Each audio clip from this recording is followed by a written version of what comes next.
How does this work? I don't know. I ain't no figure painting boy. Here we are, we're back at it again, and we're getting, haha, Zog.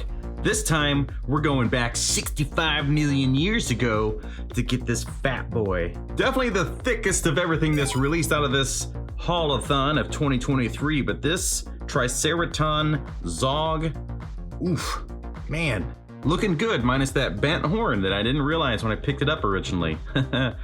Uh-oh, I imagine a little bit of heat will fix it. We'll see. But without wasting all of your time before we look at this thing, let's just look at this thing. All right, so here we go. Front of the box, Eastman and Laird's Teenage Mutant Ninja Turtle Triceraton Zog. But you know what? I don't know the comic stuff. It's gonna be the first to admit it, but I love it. Look at it. This is a really cool art style that really pulls that look. Like that grungy look. If this is what the comic looks like, I'm down, man. I like this kind of, a lot of textures and stuff. It's really cool. So side of the box looking great. I imagine drawn out specifically for this box. And to find that answer, right here, bottom of the box, packaging. So Travis put some work in, illustration by the one and only Mr. Kevin Eastman. So nice. We got all original stuff for the box. Back of it, we've got some product shots. We've got a little bit of previews of who you can get. So we got the clones of Foot Soldier, Casey Jones, and Crybaby Shredder. Look at him. Will the turtles beat me?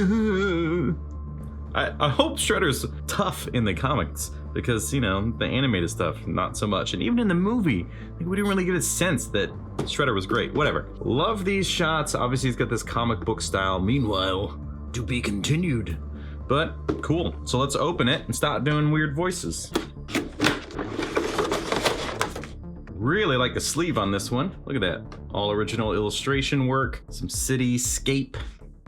Nice. Very nice. Looks like it would be a good functional backdrop for the most part. Obviously not the cutout here, but this is nice. Good job. So obviously Zog encased in some plastic. He's got this cone of shame on there so he doesn't lick his stitches from getting fixed. So let's pop all this crap out of the plastic and get a good old look with their eyeballs. Well, my eyeballs and your, whatever. All right, so there we go. We've got Triceraton out and it's pretty straightforward, right? We've got, or Zog, whatever you want to call him. I don't care. But we've got, oh, I already messed it up. So there we go. We've got a pair of fists, a pair of semi-open hands, and a pair of very much open hands, one being one with a trigger for the gun. Then we've got his gun over here on the left, and a really weird looking carrot. No, I know, it's his tail, because he's got this big old hole in his butt, like all of us. But Triceraton looking real nice, and you know, obviously the crooked nose, the bone thing, horn. That's called a horn. That's called a horn. But I know with a little bit of heat or just a little bit of patience, so we can get it back to where it needs to be. So not too concerned about it, but is a little off-putting and probably would drive an inbox collector crazy. And I was also told by somebody in my other video that the little stringy-do, the twist tie from this one, might be thick enough to fill in the gaps of the holes on the back of this from the accessory pack. So the gaming system, and then there are holes in the back of TV. I mean, it's good enough. It's a little loose, but I bet you bend this, do a little thing, push a little something, something. Hey, there you go. Hey, you got the gist of it, man. You just put a cord in there, put it in the TV, you did it, bada bing, bada boom, completed the set. I'm gonna get so weird that nobody watches this anymore. Anyway, Triceraton, man, Mr. Zog, Senor Zog, look at it. Good God. Okay, so details, I think is what I do at this point. Fists, incredible. The sculpt work is fantastic. Let me drop the aperture of this camera, raise it rather, make it a little bit darker. There we go, a little more natural. Look at that, my God. All those bumps and things makes it look like he's got some dang old warts, man. What you been touching frogs or something? But obviously, he's a dinosaur. We don't know what dinosaurs look like. Not for real. And we've got his hands here that have the semi-gripping things, which this one, I mean, they're off just a little bit. They're not direct mirrors of each other, so that's actually pretty interesting, but I like it. I did notice that the paint was a little off on this one.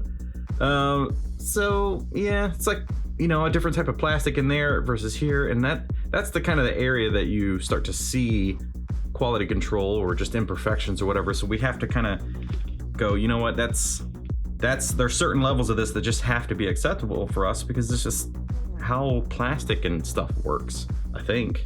I don't know, I don't make toys. Anywho, that's the only one that actually has a trigger, so realistically, this is the only hand that's gonna go onto the gun. The gun has a grip on it, and I really don't think you're gonna be able to get two hands on this gun at the same time. It's gonna be a one-hander. You know what I mean? Chris, you know what I mean. The old one-hander. We all grew up that way, didn't we? This got weird. But I love all these little markings, right? The little black sketch looking stuff. It's like the ink just kind of got all over the place or something from the comic. And I love it. It's really cool. It's you know, it's a common art style to texture stuff up. His butt carrot, which is good. It's got a bent tip, which I assume is supposed to be that way because it is a separate piece technically. It has a mold line where that was attached to this, so that very much should be bent. And then we'll look at Zog himself. Look at that. Ugh, the details, man. It's just so freaking good. And listen, I love dinosaurs. You could call me Mr. Dinosaur if you wanted to. That's how much I love them. And this is a cool way to have a dinosaur. Man, come on, look at it. Would you just look at it? The eyeballs, the details. This is great, man. I mean, just the paintwork alone. And listen, this guy's like 50 bucks. He is not cheap, but he is heavy, he's thick. There's insane levels of detail here. I think compare this to other $55 items out there from other brands. Looking at you, Super 7. This is surpassing that big time. This is just beautiful. And again, I'm not a comic collector, a comic series collector of TMNT or anything. I just don't have as much history with it. All my Ninja Turtle stuff was really the movies and the animated stuff. So this is really new to me and I am loving it. All the textures, the torn sleeves, the paint. God, they did such a good job. Look, did I forget to take these other accessories out of the packaging? Maybe. So we also got a sword and we got 3 grenades. The problem that I found with this is that the sword works great, so that's not a problem. So that's not a problem that I found. The grenades are worthless. The details, I gotta add those in, so I guess I'll cut that back into the old spot. So the detail on the grenades, I mean, they're 2 of the same thing here, the little ball ones, and then this one, which looks like more of a, I don't know, flashbang or something. Looks good, good sculpting, good, you know, paint work and stuff. Sword looks real good. Still, we got those little like sketch marks, line marks and stuff that give it a little texture and stuff, and I love it. It looks real good. Problem is that the grenades are essentially useless. He can kind of hold them. His hands are so big that they kind of get engulfed by his hands, and you can't hang them anywhere off of his suit or body or whatever. So like, dumb. It's dumb. If there was a way to like hang these off of his belt, that'd be cool, but oh man. So that's a gripe. But you know, I reviewed this whole thing forgetting all of this was in there. The sword is awesome, nice addition. The grenades are just, yeah, you could just do without those things. But I guess overall my rating still stands, so that's good. And obviously he's got a lot of articulation in the head, like this mouth. So let's plug his butt carrot in. And this is one of those things where you may see other collectors giving their figures a warm bath because these are kind of those joints that get a little bit tough historically. But it went in, it's nice, it seems odd on him, honestly, I don't know. I guess it's like this is like to hit the ground, right? I would assume, right? Like the ground touches. Anyway, so let's get on to articulation. So starting at the top, we got the head. We'll do the old twisterino, as they call it in the industry. And then, can he look down? Let's make sure that his body is straight because his torso keeps moving. So looking down is basically just looking straight forward, but he looks up really, really well, which is usually what you don't get. You usually get a good down, nothing up. So I'm very happy about that. You can kind of see how this joint is set up in there.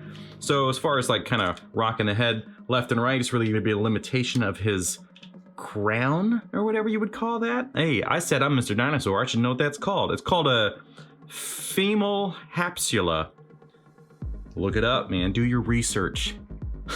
But he's got a mouth that opens. What that? Look at that. It's a articulating tongue too. Wow. The freaking tongue articulates.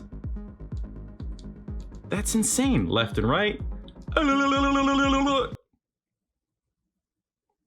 Don't tell anybody I did that. But it opens pretty well as far as the mouth. You can actually go even further than I thought. So look at that. My God. Ugh. It's insane. How did they, whatever. That's beautiful. Uh-oh. Uh-oh.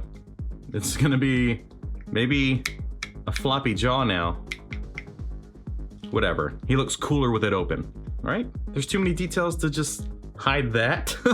All right, next area. There's nothing at the base of the neck as far as articulation goes, and that's okay. The arms spin all the way around. They go into a T pose. So this is actually a little bit more articulation than I thought at looking at him in the box. But that's some great articulation. There's a little glossy under there. I wonder if that's just like because they put a matte finish and everything. How does this work? I don't know. I ain't no figure painting boy. But the articulation's great at the elbow. Plus, you do get bicep on top of that. So if I can do this, it's a very tight joint right now. Oh, there we go. Just gotta push a little harder.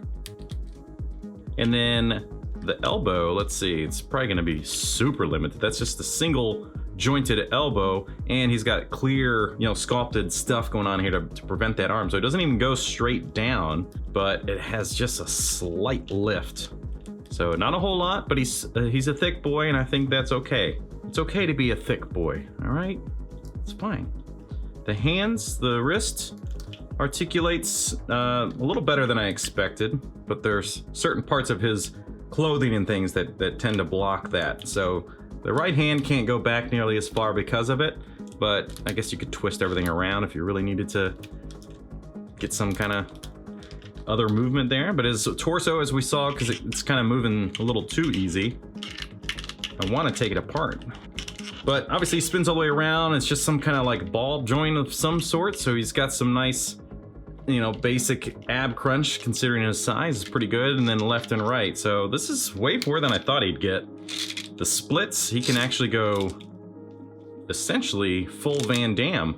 And then it spins there on that ball joint.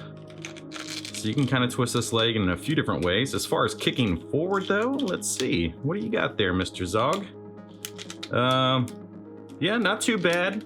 And a little bit backwards. So considering how thick he is, he's actually getting more in the legs as well. As far as the knee goes, not a whole lot, but it's pretty good. And then you can twist it at the knee or spin it, whatever word is correct to use there.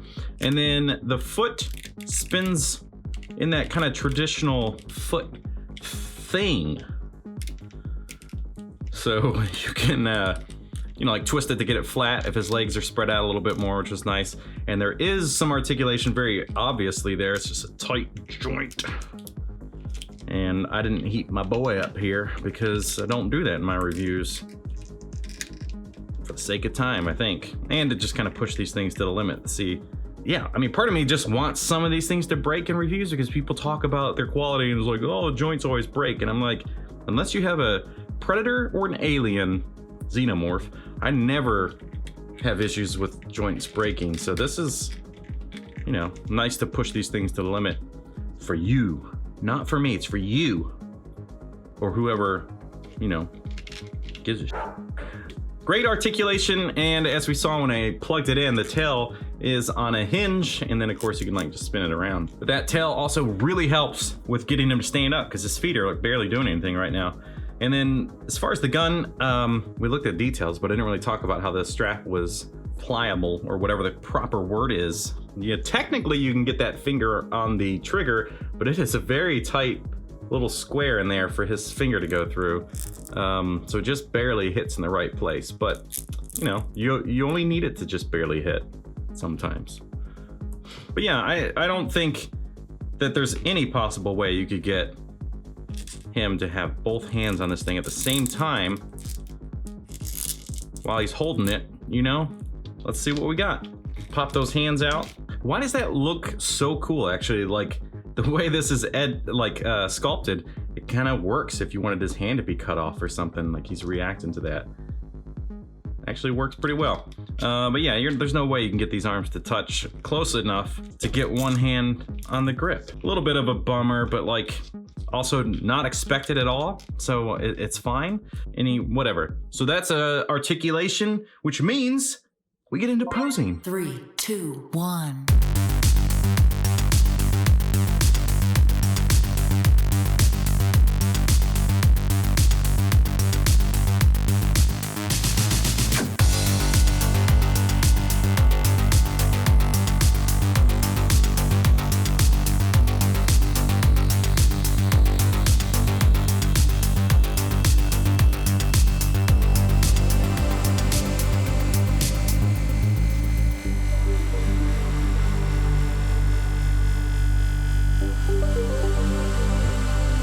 All right, so there we go. We've got Zog.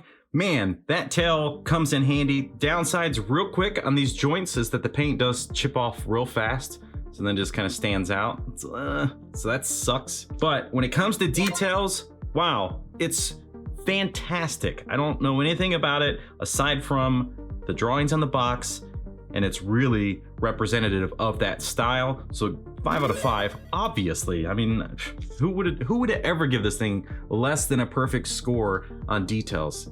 I mean, we can't consider the bent nose. It's not his fault. That brings us to articulation, and articulation is more than I expected, considering how thick and big, beefy of a boy he is. The torso is getting a little loose, but it does hold in place, so it's easy to knock him out of position.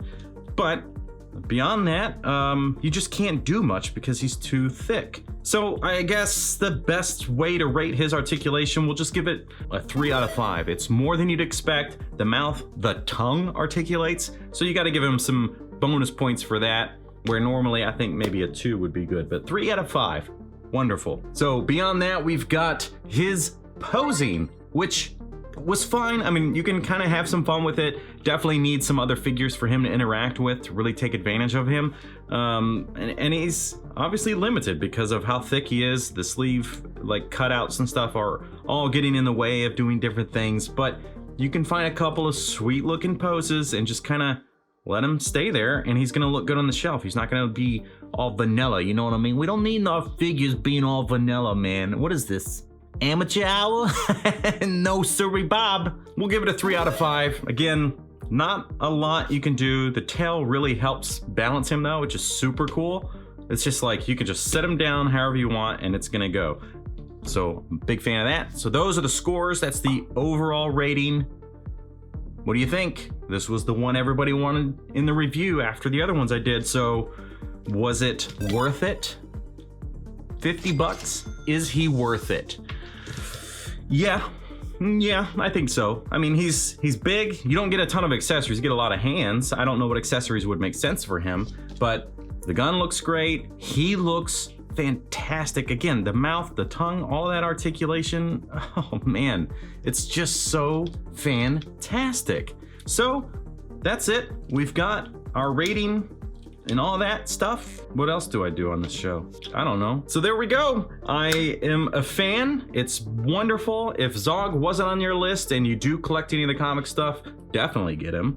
I mean, obviously. If you don't collect the comic stuff and you want a nice dinosaur guy, then maybe it's a good choice. You know, it's pretty cool. I don't have the animated ones. They do look nice, obviously more reminiscent of the cartoon, but this is just super cool. And you can kind of blend this with other lines, I think. I mean, he's textured and colored and painted enough that you could kind of mix it in with other stuff, right? Like not even just turtles. He's got some realistic style to him with a combination of animated style. So cool, big fan, love it. And if you enjoyed this video and you haven't seen any of my stuff, then watch this video here. What did I select? Oh, that one? Oh, no, that is good. We'll see you next time.